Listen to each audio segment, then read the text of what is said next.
मर्जी का मालिक। 84 लाख जोनियों में जितनी भी जोनियां हैं सब की सब गुलाम हैं।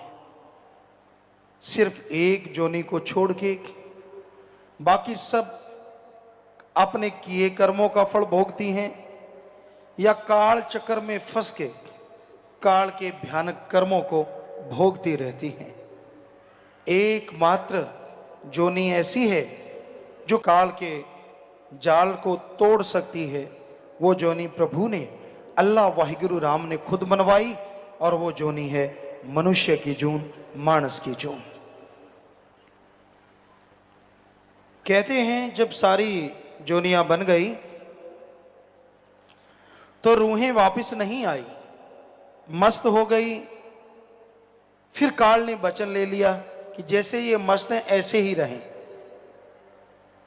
तो मालिक की आवाज को ना सुना तो मालिक ने देखा, वचन तो दे दिए कि अब तो ये आत्माएं कभी काल के भंवर से आजाद होंगी ही नहीं, हमेशा के लिए फंस गई।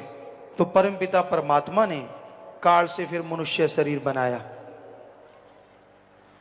सारे देवी देवताओं ने इस शरीर को सजदा किया।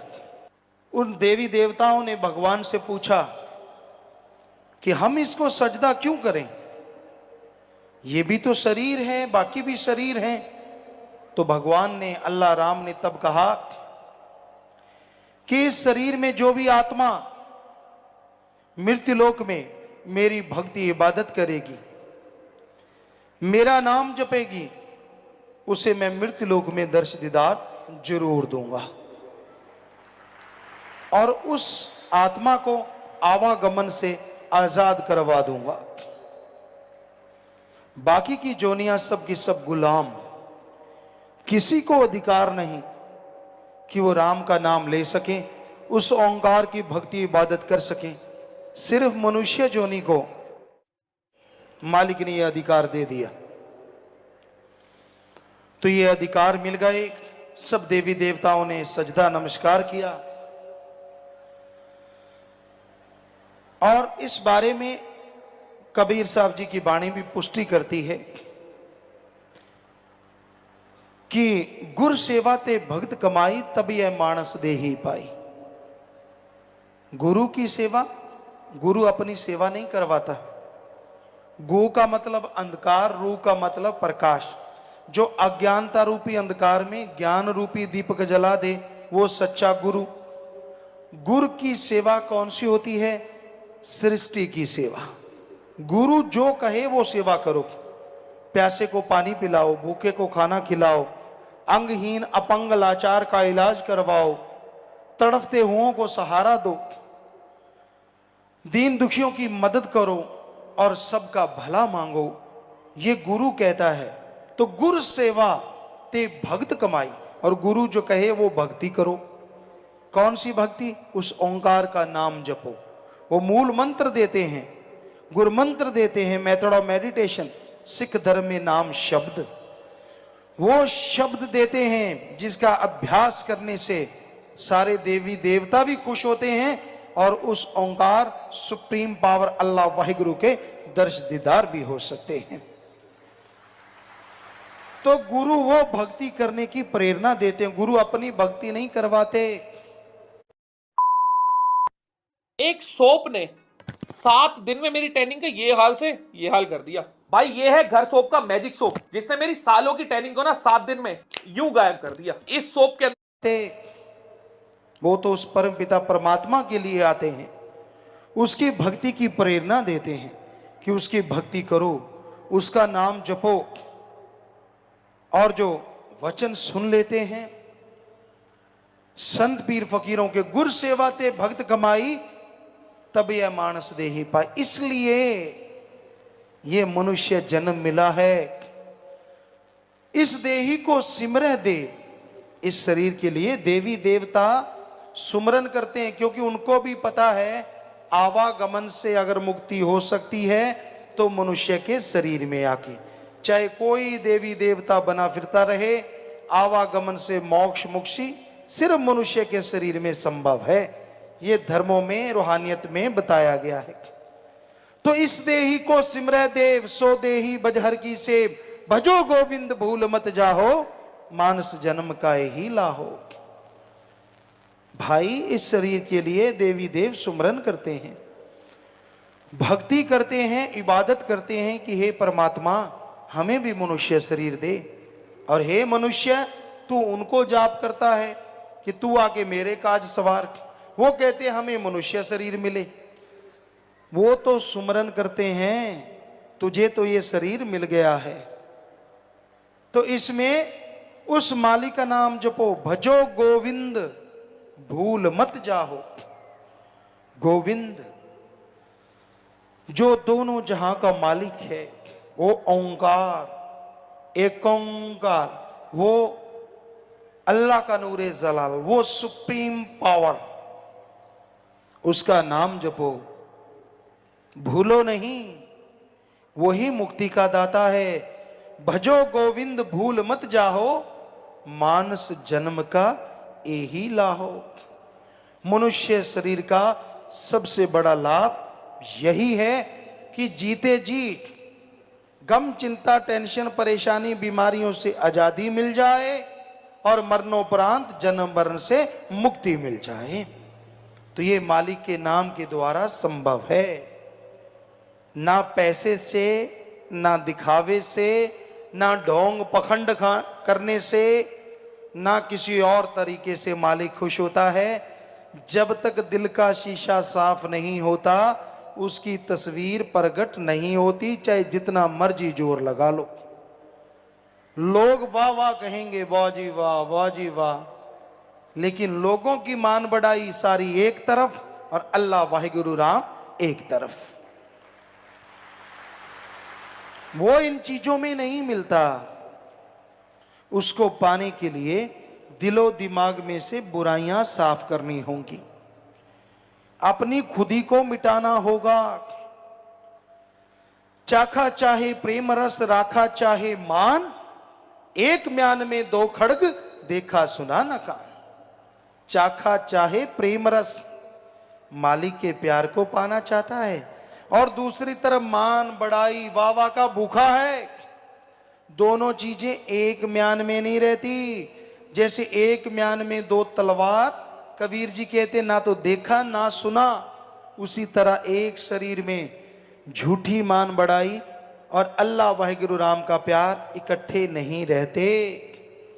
यहां मालिक का प्यार है, वहां अहंकार नहीं, और यहां अहंकार है वो थोथा चना बाजे घना, वो खाली है, उसके अंदर मालिक का प्यार नहीं, वो कोरा ज्ञान सुनाने वाला है। क्योंकि जिनका हृदय साफ है, जिनके अंदर अहंकार नहीं, खुदी नहीं, उनके अंदर खुदा बसता है। यहां खुदी है, वहां से खुदा कोसों किलोमीटर दूर चला जाता है, सैकड़े किलोमीटर दूर चला जाता है। इसलिए अपने आप को पवित्र बनाओ, मालिक का नाम जपो, उसकी भक्ति इबादत करो। उसके नाम में यह शक्ति समाई है कि आपके अंदर के कचरे को साफ कर दे।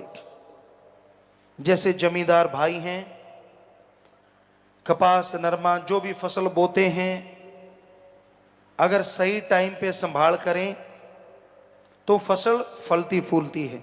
सही पानी हो, खाद, स्प्रे जो भी आप देते हैं, पर उसमें एक चीज और भी जरूरी है, उसमें से घास फूस निकालना भी जरूरी है।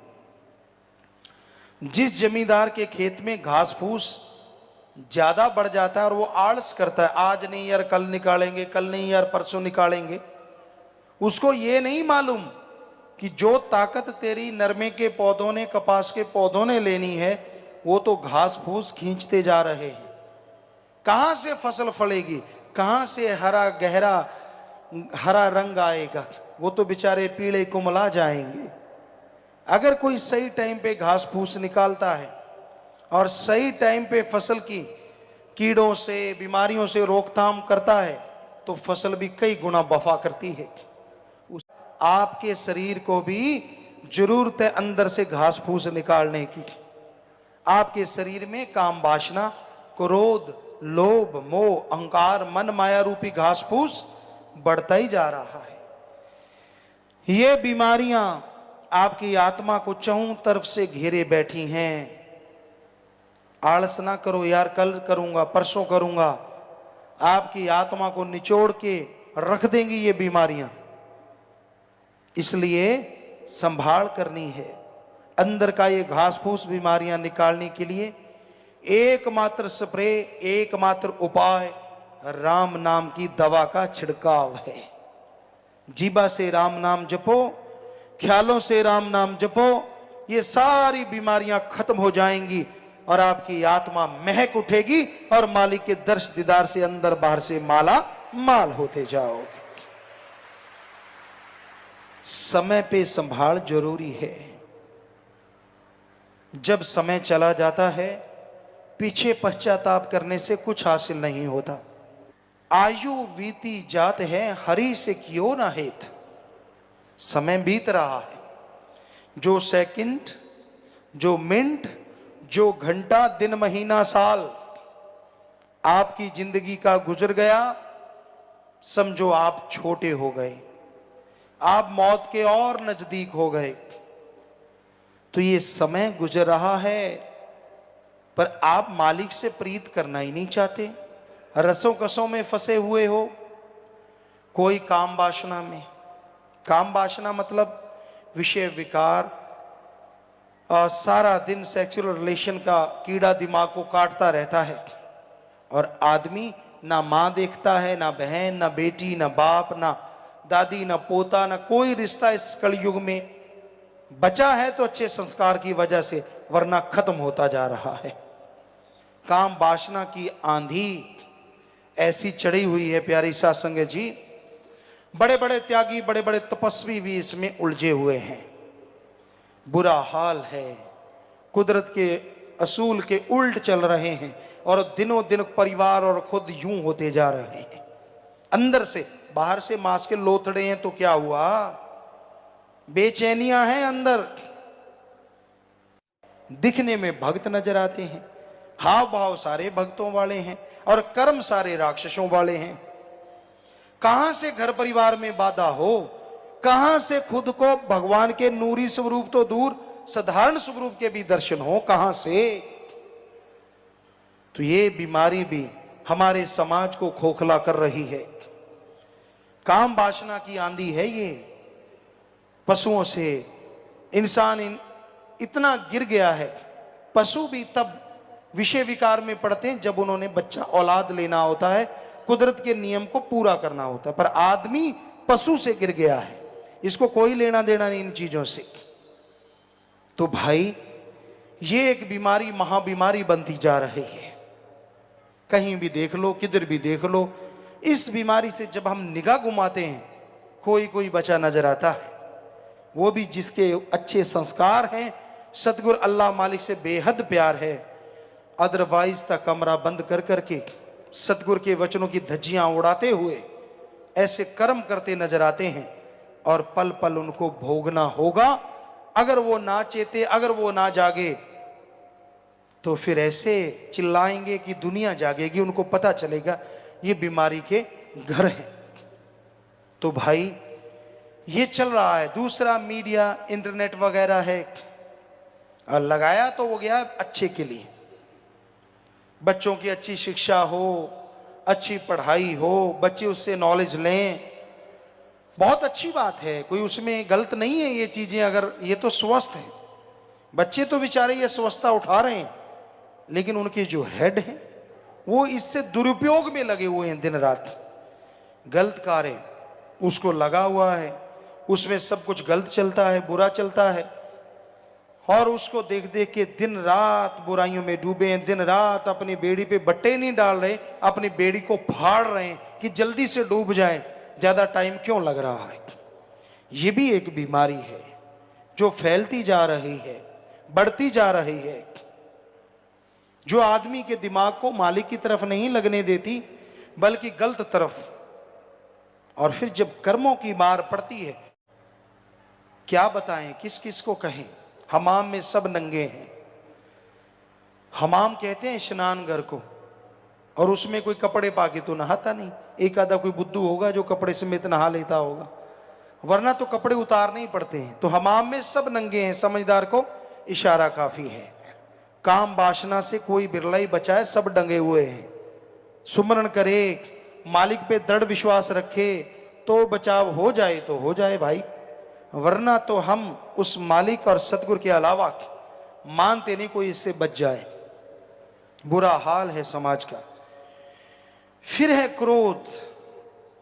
क्रोध कहते थे फला का गुस्सा नाक पे है, पर आज तो गुस्सा मुंह पे ही आ गया है। इतना दूर भी नहीं है, सीधा ही है। किसी को छेड़ के देखो, सीधा करंट मारता है। किसी को कुछ कहा ना हो तो भी आ बैल मुझे मार। भाई तू कौन, मैं खाम खा। तुझे कुछ कहा नहीं कहा, तुझे बुरा बोला नहीं बोला, पर लोग इसलिए जलते हैं तूने अच्छा क्यों बोला। आग लगी पड़ी है, आग। किसी धर्म में बता दो, निंदा करो, किसी को बुरा कहो, लिखा हो तो हम सत्संग करना छोड़ देंगे। और बताओ क्या कहें। बड़े बड़े धर्म के नुमाइंदे आए हमारे सामने, हम पूछते हैं उनसे, किसने सिखाया है आपको किसी की निंदा करनी, किसी को बुरा कहना। कहां, किस ग्रंथ में लिखा है। बनते फिरते हैं धर्म के ठेकेदार नुमाइंदे। अपने आप को सुधार लो, इतना ही काफी है। आज समाज में इतना बुरा हाल है। दूसरों की बुराइयां बिना वजह, अरे मालिक की तलवार ऐसी गिरेगी, वो चल जाएगी, पीछे आवाज ही आवाज छोड़ जाएगी।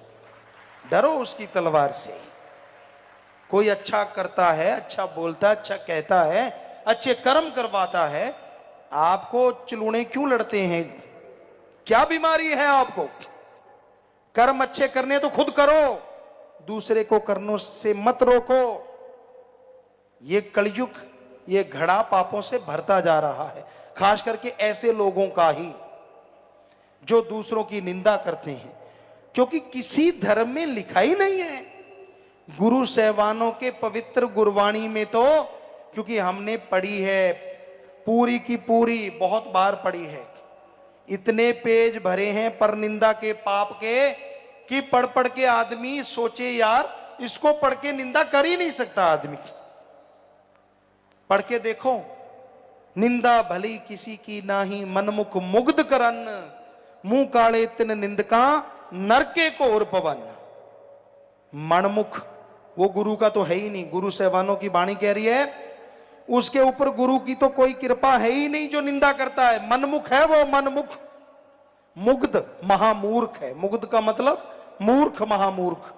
मनमुख मुग्ध करन, मुंह काले तिन निंदका, नरके को और पवन। या तो कह दो गुरुओं की वाणी झूठी है, जो कि हो नहीं सकता, क्योंकि उनका तो एक एक अक्षर सच था, सच है और सच ही रहेगा। तो फिर क्यों यहां भी नरक पैदा कर रहे हो और आगे भी नरक पैदा कर रहे हो। दोनों जहान में मुंह काला होगा तो होगा ही होगा 100%। सिर्फ क्रोध में आके, सिर्फ किसी की कठपुतली बनके, किसी की उंगलियों के इशारे पे नाचने वाले दूसरों की निंदा किया करते हैं। खुद का दिमाग काम में नहीं करते, पशु बनके। जब, और हमने ऋषि मुनि हिंदू धर्म में पढ़ा, हर धर्म में पढ़ा, हर धर्म में मना है पर निंदा महापाप, पर निंदा महापाप, पर निंदा महापाप।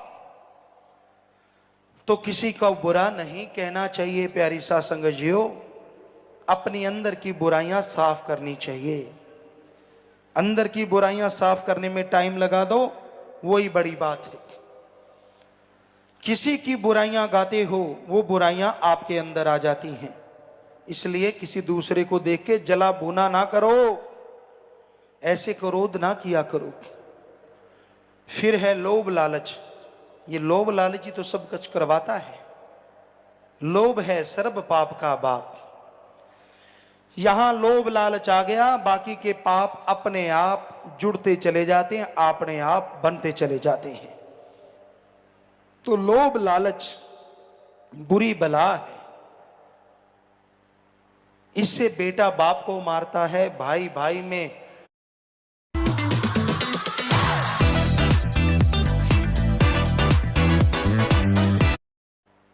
इससे बेटा बाप को मारता है, भाई भाई में दुश्मनी पैदा हो जाती है। वो भाई जिनकी रगों में एक जैसा खून, एक ही मां बाप का साया, एक दूसरे के लिए छोटे होते जान कुर्बान करने को तैयार, जैसे माया रानी आई, जैसे लोभ लालच ने अपना जाल फैलाया, पल में भूल गए कि कैसा भाई और कैसा नाता, एक दूसरे के खून के प्यासे हो गए। तो ऐसा है ये लोभ लालच, और ये लोभ लालच ही निंदा करवा रहा है। लोग बिक रहे हैं, बिकाऊ माल। कैसी मां बाप की औलाद, लानत ऐसी जननी पे जिसने ऐसी औलाद को जना, और लानत उन पे जो अपने दिमाग का इस्तेमाल नहीं करते, चंद नोटों के लिए आदमी आदमी को मार देता है। हमने आपको बात सुनाई, पहले भी कई बार सुनाई है, कि एक गांव के मुखिया थे। सच्ची बात है ये 100%। गांव के मुखिया, जिसे सरपंच कहें, प्रधान कहें, पुराने टाइम की बात है, काफी पहले की। तो अच्छा पैसा था, गुंडागर्दी बढ़ने लगी। वो बेचारा बड़ा नेक, बड़ा समझदार था। तो लेकिन लोग जलने वाले बहुत होते हैं। तो वो फसल बेचने गया, गुंडागर्दी करने वाले नशेड़ी लोगों ने प्लान बना लिया कि जब ये वापिस आएगा तो इससे पैसे छीन लेंगे। अब नशा करने लगे, नशा करते रहे। जब तक वो आया, उसने क्या किया, तो अपना एक थैला ले लिया सरपंच प्रधान ने। पैदल रास्ता था 4-5 किलोमीटर। वो उतरा और पैदल चल पड़ा। थोड़ा सा शाम हो आई तो वो रास्ते में गुंडे लोग बैठे ही थे। लेकिन उस आदमी को, सरपंच को, मजाक करने की आदत थी। कहते हैं ना, हद से ज्यादा कोई चीज अच्छी नहीं होती। ना ज्यादा धूप, ना ज्यादा मेघला, ना बरसात अच्छी ज्यादा, ना धूप ज्यादा अच्छी। मौसम बढ़िया रहे तो अच्छा है। कोई भी चीज ज्यादा अच्छी नहीं। तो वो मजाक बहुत करता था, ये उसकी सबसे बड़ी कमी थी। तो गुंडों ने उसका रास्ता रोक लिया, थैला लिया, हाथ में थैला था, भरा हुआ था। कहने लगे इसमें क्या है? कहने लगा इसमें है तरमाल। तरमाल, तरमाल मतलब वो तरकारी लेके आया था, सब्जी। अब तरमाल का पंजाबी में उत्तर बनता भी काफी काफी काफी कुछ है। तरमाल, तरावट ज्यादा है। वो गुंडों ने फिर पूछा क्या है? कहता तरमाल। छीनने लगे, कहता ना ना मैं नहीं देता। तो उन्होंने झट से गोली मार दी, मर गया। निकाल के देखा तो 2-5 रुपए की सब्जी, कुछ भी नहीं, क्योंकि उसने पैसा अपने बैंक में, अपनी दुकान पे जमा करवा दिया था। बताओ आदमी की कीमत कितनी हुई? चंद तरकारी। अरे मारने वालों, जो आप किसी से रुपए लेके किसी आदमी को मारते हो, चंद नोटों के लिए हम आपको करोड़ों रुपए देते हैं। उस मरे हुए को जिंदा कर दो और करोड़ों रुपए ले लो। कर सकते हो जिंदा?